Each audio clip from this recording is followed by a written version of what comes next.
Hey folks, welcome back to the Feature Crew. So today we are reacting to GitHub Copilot Agent Mode, just newly released, and we'll show you the old experience. This experience is a bit more like Replit agents, where you actually give it a command, and in your IDE, it's going to switch the tabs and actually make all the edits kind of magically. A bit easy to show you live, so let's just dive straight in. We're using VS Code, and that's typically where like all the kind of Copilot, GitHub Copilot integrations are, right? You need to be in VS Code Insiders. And then you can switch over to this Edit tab, which might look familiar. What they've now shipped is this Agent Mode. It's this little drop down here next to the model, and you can choose either Claude 3.5 Sonnet or GPT 4.0, and it will actually go and sort of reason over your code base, decide what files it needs to edit, make the edits, and the whole while sort of giving you a live stream of what's happening. What we have loaded up here to show you how this works is, you might have seen it on the channel in the past, it's our Feature Crew Playground project. This is it. You can jump into a bunch of different playground experiences. You can generate images, you can generate documents, you can just chat with the models, you can change the model between, right now we support OpenAI and Anthropic models, and you can add multiple panes so you can test multiple models at the same time. So we're going to ask it to actually we're going to start by asking it to add some video previews. We want to ship this to our website, and so we would love the home screen to have some previews of our most recent videos, and so we'll do that now. We have a pretty simple prompt typed out. We're not doing our usual super long prompt thing. We want to see how it can work with a shorter, more ambiguous prompt, and so we're asking it to improve the homepage by adding previews of videos from our YouTube channel. We give it our channel's at the Feature Crew, and then we wanted to add the latest video from our channel in a nice embed. So we're going to send this off. We're using the Claude 3.5 Sonnet. So based on our tests, it seems like it's of the two that are available, it's the stronger coder. It's saying we need a React library for this, so it gave us the command to install the library, and we'll just very easily run it. As it comes through, it changes the working set down the bottom. Now it looks like it's trying to make some kind of edit on the landing page, so it did identify the correct thing. Okay, interesting. So it's given us some instructions. We were kind of wondering, does it have web search? Could it just intuit based on the channel ID? Was there some way for it to just provide the channel ID and get the latest video? It seems like it went for a specific video embed, so it needs our videos ID. So we have the video ID loaded in. We'll save that, and then it should be hot loading, so we can just switch it. And look at that. So it's embedded. It's a little big, right? And it's kind of breaking the size of the thing. So maybe we can ask it to be smaller. Quick plug for this video: the 5 levels of AI simulating evolution. The algorithm's not showing it to as many people. So if you're interested, it's a great video. You should check it out. Let's give it the feedback to resize it and just see how you can play with this thing back. So we just followed up specifically about making the embed smaller. It was interesting. It said at the end, do you want me to help you automatically fetch the latest video ID? So we can also go through that with the YouTube data API. That might be a little bit more involved. Look at that. Okay, looking a bit better. I want to see if it can do what you were saying before. It can try to auto-fetch the latest videos. So we're following on with trying to actually make it automatically fetch the videos, and just to make sure it works, if we want multiple videos kind of smaller, so you can see a collection of our videos, it's prompted us to install a package for Google APIs. I don't know if it'll work. The channel RSS feed instead, which is publicly available. It seems good. That does seem good. Oh! That's awesome. It's cleaning up. Okay, this is really cool. This is good. So we asked it to, it tried to use a library provided by Google that requires, an API key, although I know for a fact that some of these GET APIs are not completely key limited. So I was like, go for it, see if you can do it without an API key, and it's trying. And what it actually did is say, I'll take this different approach. Let me go ahead and uninstall the environment because we no longer need it, which is actually, from a software engineering standpoint, very good. I was like, that's what I started to think about. I was like, oh man, we're going to have these old libraries in the package. Nope, okay. Good PRs. So now it's prompting us to help find the channel ID. So we can definitely do that. We went and found our channel ID. We put it in the right channel ID, and now we're going to check what it renders. Oh, it's the cores problem. I think there's still cores problem, so there's no easy way around that. So we know there are something called cross-origin request issues. We've gone ahead and given it basically the errors, just to see how it does, when you just copy-paste errors. It looks like it's going good. I'm going to be kind of shocked if this works, actually. It's now effectively, it's making a proxy server to make it so it's actually... This is insane. It's kind of insane, actually. Ironically, if we actually deployed this off of localhost, it might just work. But what it's trying to do is now separate localhost and another proxy server, basically use the proxy server to get the YouTube videos and then pass it on to localhost, it seems like. Now it's literally just gone ahead and created that, stood up the other server, changed our package JSON, and now it's starting both proxies. Let's modify it to use a different port by adding a port. It's already debugged the errors. Like, this is really, really good. Let's update to account for the new React app port. It might not be quite obvious, but it's kind of switching to the tab and making those edits really fast. It actually just immediately launched. But it's kind of saying, hey, before I do this, please approve. Oh! That was kind of amazing. It fixed it. Wow. It got rid of pause issues. That is awesome. That's pretty incredible. Yeah. So it literally just took our channel ID, it took our basically spec, and it's fully implemented it, including doing a pretty difficult coding problem.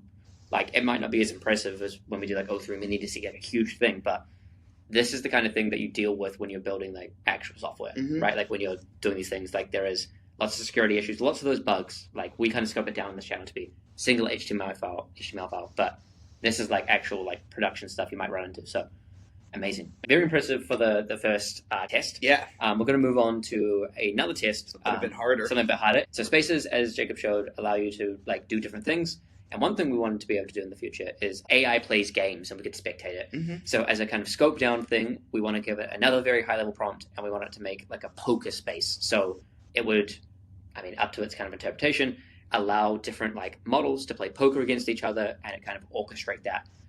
So let's see how it does in a very ambiguous domain. We're not expecting it to go all the way, but to see if it understands at a super high level and if it actually adds value. Let's see how it goes. I'm excited that it's actually doing it. I'm like, this seems rational. It would be amazing to text Chris and be like, poker thing's done. We've been talking about this for months. Dude, is it really going to implement like all the rules? Who knows? Or is it going to like, if it pops like installing poker game checker NPM library, I'll freak out. I mean, we're kind of watching it as it goes through, and even the fact that it knows to handle the poker view by doing the view router, it's doing the game view, we're getting kind of excited that it's at least doing something. Like, we don't expect it to go all the way, but I'm cautiously optimistic. This has been pretty impressive so far. Updating submodality. That's good, right? Lithium does need to be updated. No issues found. No issues found. Still compiling. All right. Okay. Let's see. Allegedly, it claims that it's done it. It's definitely created the space, but does it fully work? Let's see. So the first thing we want to do is check in the sidebar. The poker game is there. Well, it now says control the poker game. It allegedly was saying something about deal cards, but I guess go ahead and say like, yeah, just go deal cards. Send. It just sends. Oh. No. Let's begin a game of Texas Hold'em poker. Created multiple games. Yeah. Okay. So let's give it a little more Let's give it a little more guidance. So we've given it a little bit more of a precise prompt. We don't want all AI models getting generic prompts. We want them to be given turns, and you have an AI model kind of playing between each one. It was there was an error. So it was trying to do this big thing, and there's some error, and so we're just giving it. Let's see if it adjusts. We're switching over. It did a whole lot of updates, and it looks like this is looking better. We got a poker game, add player. Let's have a look. Try and add a player. Add a player. Add a player. Player Now you can start game. No way. Okay. Just click start. Let's see. Start. Just start with 2 forum models. Oh, it's struggling with how it's parsing their stuff, I think. Okay. Oh, did it actually send? Did it do this? I don't. This is a very pretty error. Oh wait, it's still going. So our bad. You're probably watching in real time. We jumped the gun. We were like looking at it impressively, and now look how much it's adding to the poker space. Let's add support for saving game history and being able to end restart games. We'll update. Wow, it's added a lot of. What is happening? It's kind of crazy. The singularities here. It's doing a whole lot of stuff that we want, but we didn't include in the prompt. It's just smart enough to know you'll probably need this. Let's add one more improvement to how the player knows maintain game history context or modify this system prompt a bit. And make more strategic... What is going on? Haven't I been saying start writing your specs? Yeah, this is... I've been saying this, I don't know if I've said it on the channel yet, I've been saying this internally for a while. Like, stop building. Stop building and start writing down specs for all the things you want built, because soon it's all going to get built for you. Build with AI. This is just so much more productive than if you had to like hammer away like thousands of lines. Like we've been sitting here for like a couple of minutes and... pretty amazing like progress. It's like doing this almost metacognition about like how to think about implementing something with an LLM. Dude, it's good engineering. It's I'm starting to shocked. structure It's the repo. refactoring the repo, making like shared types. Whether this is good design or not is up for debate. The poker game is now complete with proper game error. Should I test it out? Okay, we're gonna go test it out. It's made a lot of changes, fully automatically, right? Like it's just done its thing. So let's refresh here, right? Poker game's still there. Add some players. Free and start game. It was so close. Okay, just go okay. Just copy that. It's so It's freaking so close. It's so close, and it's done an amazing job. Like this is probably like what we would have done. Yeah, right? very Like in similar to what terms we would have done. like of everything seeming pretty rational. It had to think. It It looks thought through the good. right stuff. The fact that the left side is going to be the orchestrator and then the players, even the way it's displaying players is really good. If it doesn't work, I'm like, this kind of We can answers- fix it, right? We can fix it. But this answers the question of like, I was kind of like going into this, is it going to be any better than me doing it a bit and then it finishing it? But this has added enough that even if I need to go in and do the last 10%, that's better. Can we open these as well? So like open this to see. It's just so close. Okay. Wait.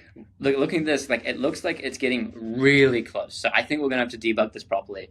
Maybe we can do a follow-up video. But look, the game state, like even if you scroll through, it's actually done so well. It's saying the blinds and like the chips and the cards. But yeah, it's like super impressive, as Dylan's been saying, and we're gonna keep playing around with this. And I want to hear, we want to hear what you guys do with the tool. And yeah, what else should we try? What other agent should we try? Is there a better agent than Copilot Agent Mode?